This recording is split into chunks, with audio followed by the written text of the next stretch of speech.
Hey, how you doing everybody? My name's Chris and today we are going to learn how to play the guitar for Stevie Wonder and I Wish. Let's get it on.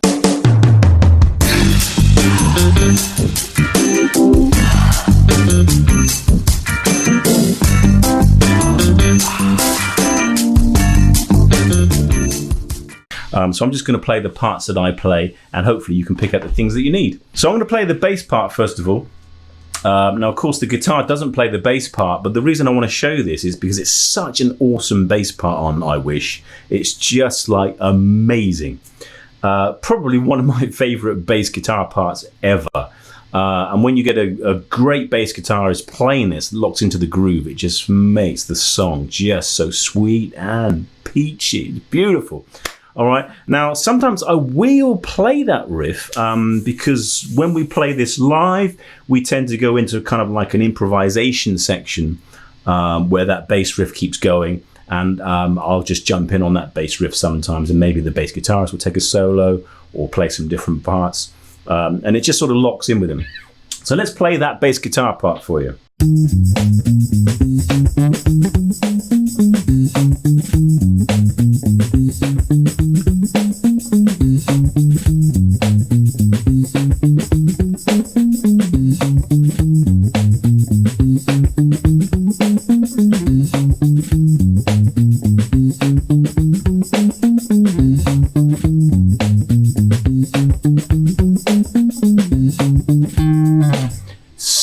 So good, right? So the whole song here is in E flat.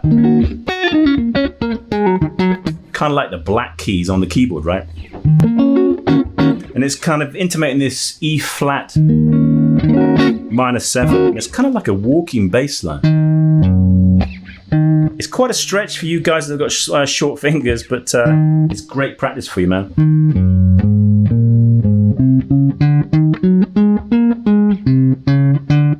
Just slow that down for you. So I've got my pinky here up on the 6th fret on the A string, right back down to a 2nd fret on the bottom E,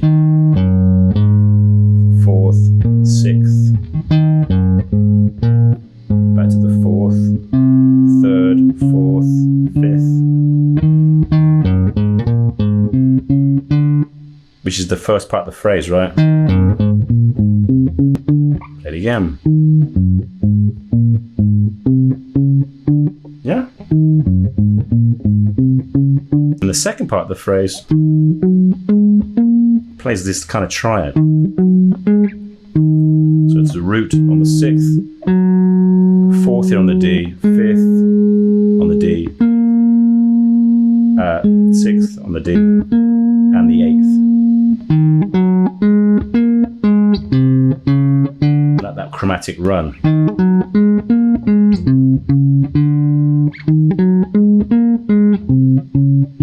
Let's do the whole riff.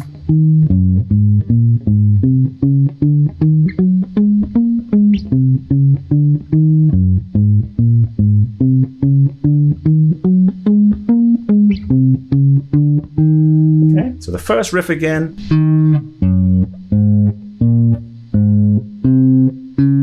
I love that chromatic bit. And the second part of the riff.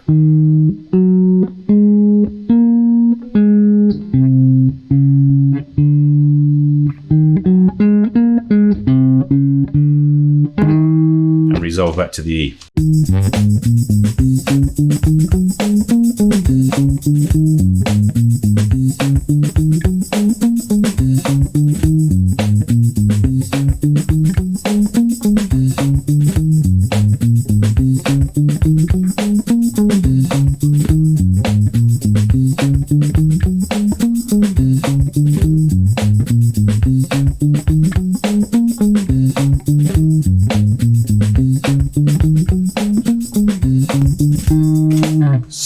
So slick. All right, so you want to lock that in. It's really worth you learning that, you know. I mean, apart from anything else, it's a really cool exercise for your fingers. All right, because you're using a lot of frets here. Nice big stretch, and that's going to do your muscle memory and strengthen the muscles in your fingers. It's really good to get that under your hand. Okay, then that's playing along, and then the verse chords these kind of two chords. It's an E flat minor 7, which I'm playing here on the 6th fret. So I'm barring the 6th, and I got the 8th here on the D string and the 7th here on the B string. Then it goes down to an A flat 7, so it's the same shape, but the whole thing's moved over 1 fret and slid down 2 frets. And that's an A flat 7. I'm actually playing the full kind of bar chord here.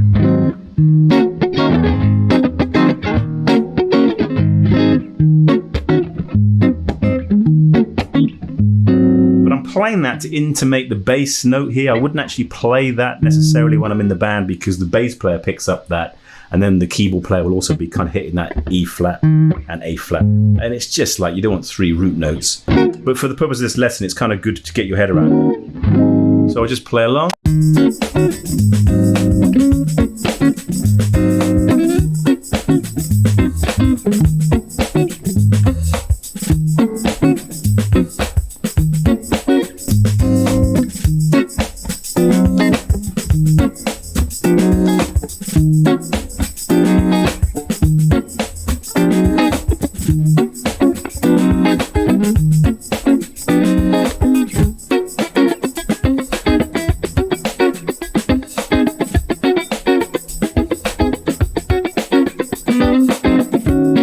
So I was doing a couple of things there. Straight off the bat, I was just playing the full chord, kind of one rhythm. And then I was doing this kind of...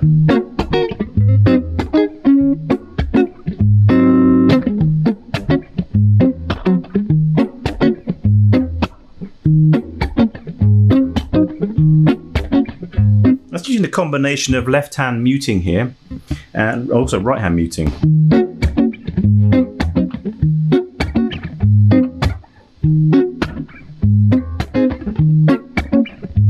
You know, whatever kind of rhythm you decide to do, what, you know, the important thing for you is to really lock into the, you know, lock into the groove. You know what I mean? Like, and don't think you have to fill the whole bar, the whole measure. You can just put.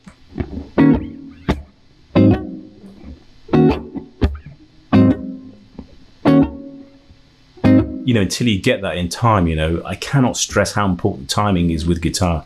You know, a lot of the novice guitar players tend to forget about the rhythm, but like anything will sound great if you play it in time with a groove, right? And I mean, really. Another thing I was doing there was just doing 16s, which I quite often do in my current arrangement with the band.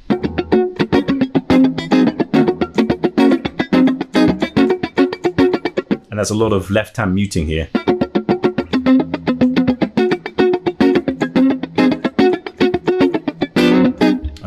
Sometimes I'm sliding up from into that chord, and you notice I'm just playing the top 4 strings of this one, really.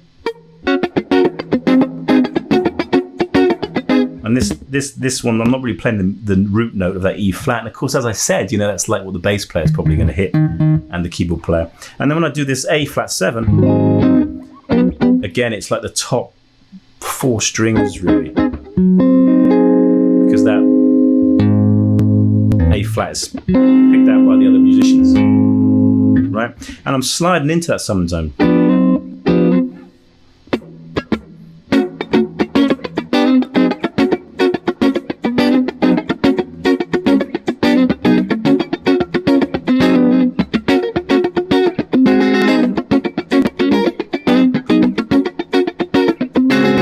That's just another way of playing the 7th. I've got the 7th here on my pinky.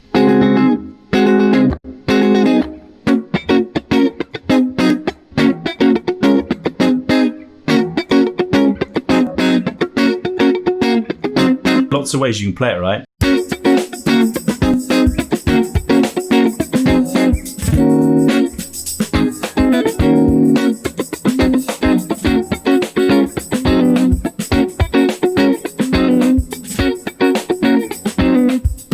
Lots of different things, right? Play around with that, experiment with it, and get your vibe on it. Then it goes to the kind of like this, what would this be called? The pre-chorus, I guess. It does this run up.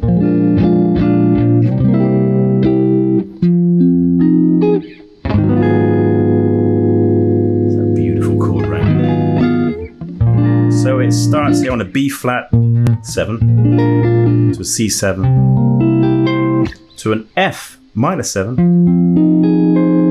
to this A flat minor 6. You want to make sure, if you've got a keyboard player in your band, that they're also hitting that F. That F over the A flat is the minor 6th. Such a lovely chord. And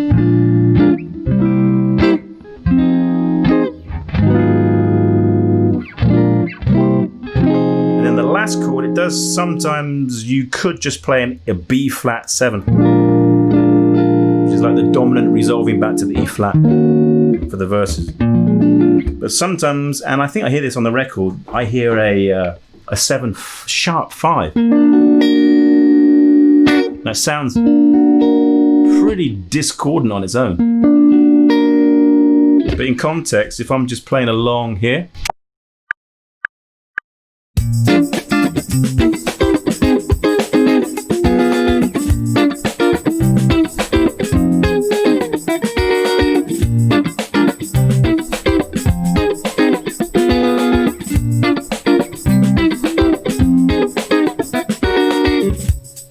sounds great, right? So again, I'm playing the root note here for the purpose of this lesson, but the bass player's going to pick that up. I'll just play the top part of the chord. B flat 7, C7. Those 7s are quite easy to pick out, right? Top 4 strings. And then on the G string. And that shape for the minor 7. Now this A flat minor 6, that's kind of like the bar chord of a minor chord, right? But if you put that one in there, you get the 6th. And I'll play just the top 4 strings on that one, because I've got a root note here. Okay, so.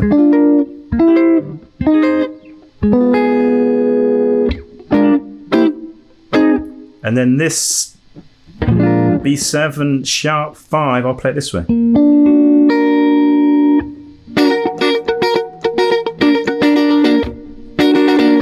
There's another part.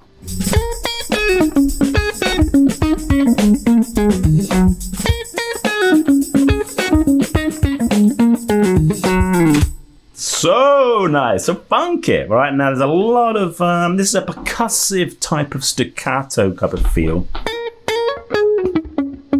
And I'm aware that I'm using some right hand palm muting, you know, and like, don't worry if you can't get this to begin with, you'll get the hang of it. But it's not. It's.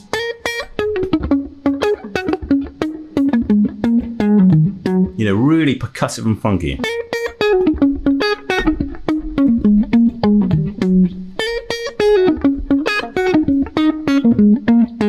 And this is just coming down the E flat pentatonic. So I'm sliding up here from the 5th to the 6th on the top E.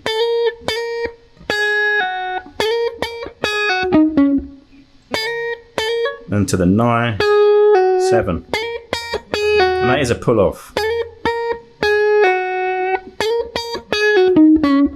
And then that's an 8 to 6th on the G.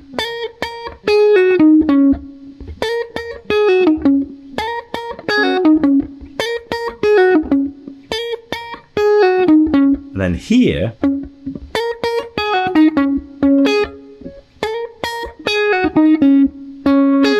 that's a 6 on the G, back to a 9 on the B.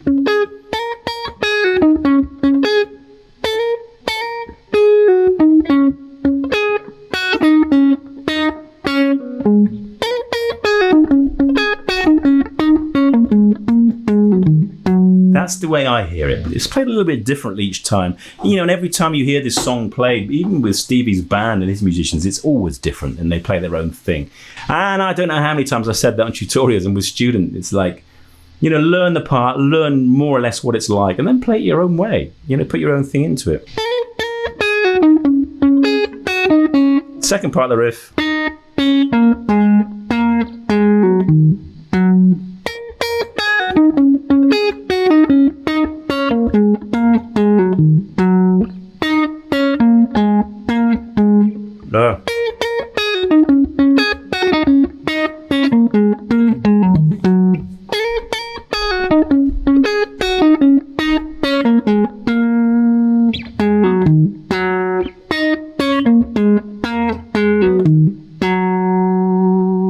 Right, and that's the way I play it. You could play this up on this kind of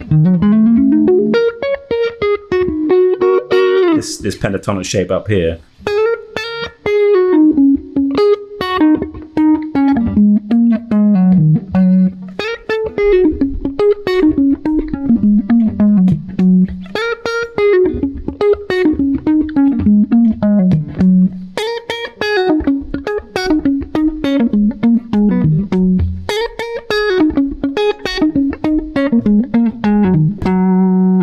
So nice, right? Let's put it in context.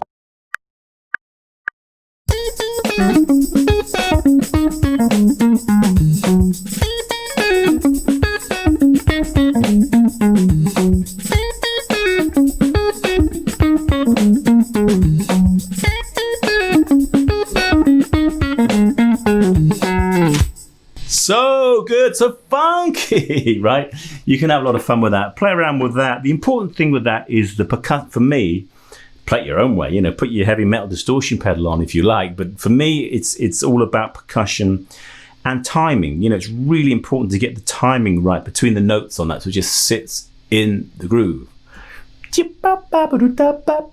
Right, just sits in the groove.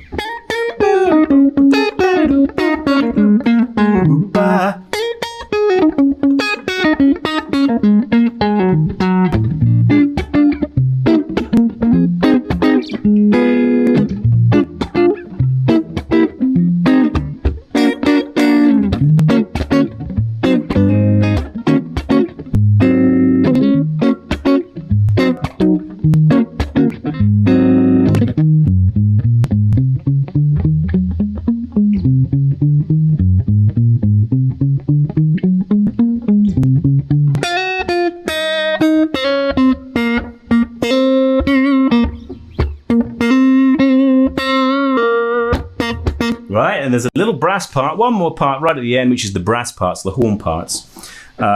If you've got horn parts players in your band, you're not going to play this, but if you don't have that, you might want to pick this out. Let's just play up the speed and then I'll break it down.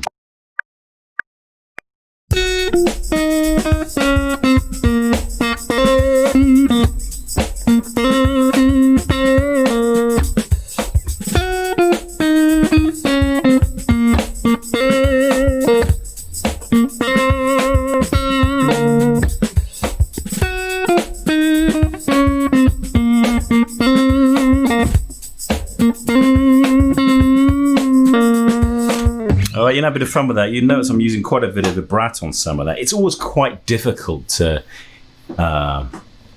imitate brass, you know, horn sections. So this starts up on an F sharp here. Should say G flat really. So G flat to an F, up on the B string. So 7, 6, 4, then 4 again, down to 6 on the G, 5 on the G, 3. That's the first part, right?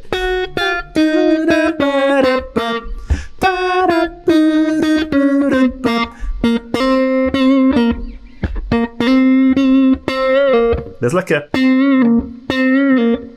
sounds like a little slight raise in pitch.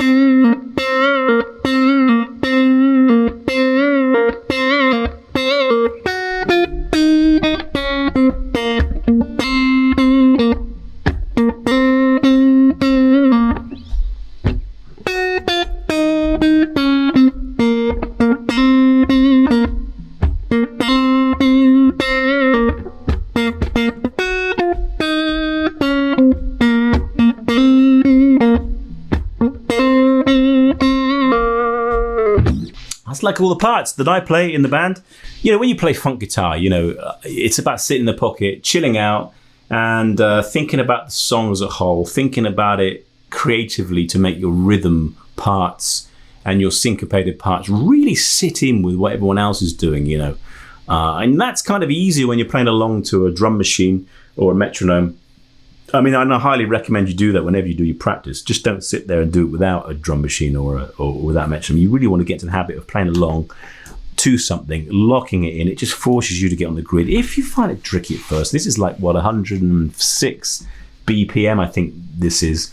Dial in 106 BPM. If you're finding it too fast, just dial it down, you know?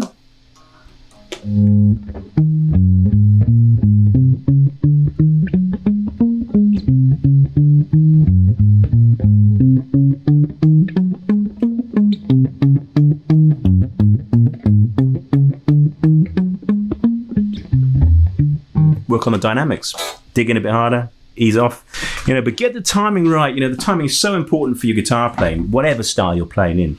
Absolutely fundamental. So that's all the parts, guys, for today. I really hope you enjoyed this lesson. It's a lot of fun. I love this song. I mean, I really love I Wish. I mean, in fact, like the whole of Stevie Wonder's catalog is just like mind-blowing. I think currently we probably play 5 or 6 songs live in a band that I'm in, and every one of them is just a blast. You know, there's another great one, right? Master Blaster. We'll perhaps do that next time. It's just so much fun to play and so groovy. You know, just amazing grooves and amazing harmonic content as well.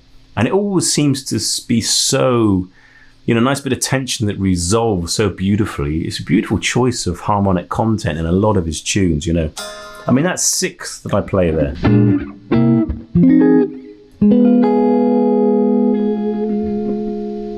You know, so beautiful. You don't even have to do that. Like I said, you just play a straight minor.